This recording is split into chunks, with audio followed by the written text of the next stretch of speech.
ওখানে আছেন। আসসালামু আলাইকুম রহমতুল্লাহ বারকাতু।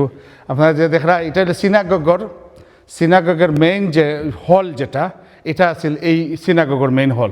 ও সামনে আপনারা দেখরা এখানোর মাঝে আমরা ইয়ে পাইছি, এক সাইড মহিলা হল, এক সাইড পুরুষ হল। তারা ইয়ে করতে ওনার মাঝে আলাদা আলাদা রুমও খোলা ছিল, এগুলো আমরা সরাইছি। আর ইকানোর মাঝে তারার মেহরাব, বিশাল বড় একটা মেহরাব আছিল। এই মেহরাব ভাঙ্গি আমরা এটা আমরা ডোরের মাঝে লাগাইমু, আর এটা ইয়ের মাঝে থাকবো। আপনারা ও যে স্টোন দেখরা এখানের মাঝে 1960s তারা এই যে যারা আসলা এখানো ইহুদি ধর্মর, তারা তাদের নিজস্ব একটা রাষ্ট্র কায়েম করবার লাগি তারা ওনার মাঝে যে দোয়া মেহনত চেষ্টা যেটা করবার তারা এখানে করছেন। আপনার 1960s queen Elizabeth and her mother এরা ওখানে ভিজিট করছেন, এবং তারার লাগি স্পেশাল দোয়া ওকেশন তারা এটা বানাইছিল। তো আসলে হিস্ট্রিক্যাল একটা বিল্ডিং, ওভার 100 ইয়ার্স ওল্ড একটা বিল্ডিং, যে বিল্ডিংটা দুইটি ধর্ম তাদের ধর্মীয় উপাসনালয় ব্যবহার করার পরে এখন আমরা মুসলমানরা আলহামদুলিল্লাহ এখন এটা পেয়েছি। আমরা এখনও ইতিমধ্যেই নামাজ জামাত, এরপরে তারাবি, জুম্মা এবং 5 ওয়াক্তের নামাজ আমরা শুরু করে দিয়েছি। দিস ইয়ার আমরা ইনশাল্লাহ ঈদের নামাজও পড়ব। এখানে 3টে জামাত ঈদের জন্য হবে।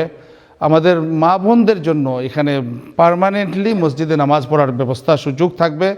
মেয়েদের জন্য আমাদের নেক্সট জেনারেশন মেয়েরা যারা আসবে তাদের জন্য এখানে দাওরায়ে হাদিস টাইটেল পর্যন্ত একটি টাইটেল মাদ্রাসা এখানে আমাদের প্রতিষ্ঠা করা আমাদের ইচ্ছা। আল্লাহ রাব্বুল আলামিন যদি আমাদেরকে তৌফিক দান করে। এই জন্য আমরা যারা ভাই বোন এই পুরা ব্রিটেনের, পুরা ইউরোপের যারা আছেন সবার কাছে আমাদের হাম্বল রিকোয়েস্ট, আপনারা চ্যানেল এসের আমাদের live charity appeal 5th of March 2026 আমরা চ্যানেল এসে 5 to ফজর থাকবো ইনশাআল্লাহ। আপনারা আমাদেরকে সাপোর্ট করবেন, কল করবেন এবং আমাদেরকে সাহস দিবেন। আপনারা জানেন যে একসময় আমরা এই বিল্ডিং যখন দেখতে এসেছিলাম, এটা 2.25 মিলিয়ন দেখে আমরা মনে করছিলাম যে এটা আমরা নিতে পারবো না, এটা আমাদের সম্ভব না। কিন্তু 1.1 মিলিয়ন আলহামদুলিল্লাহ তাদের সাথে নেগোসিয়েশন করে আমরা বিল্ডিংটি খরিদ করতে সক্ষম হয়েছি, আপনাদের সাপোর্ট, আপনাদের দোয়া, আপনাদের সহযোগিতার মাধ্যমে। এখন এইটিকে আমাদের সাজাতে হবে, এখানে যে বাকি কাজগুলো আছে, এবং একই সাথে কর্জে হাসানা রিপেমেন্ট করতে হবে।